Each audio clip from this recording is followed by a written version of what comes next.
Yan yung mga alaga naming swan. Oh, yan oh.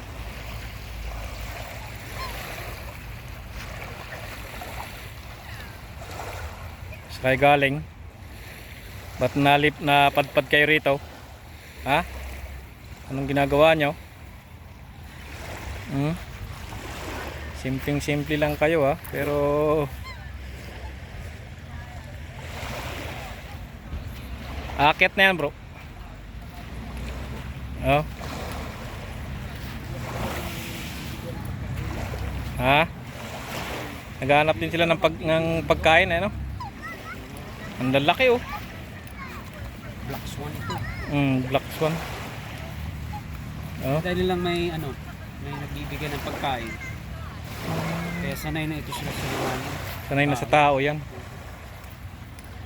Ang lalaki oh. Hala kayang talagang may alaga dyan. Oh, mga itik sa kaswan oh.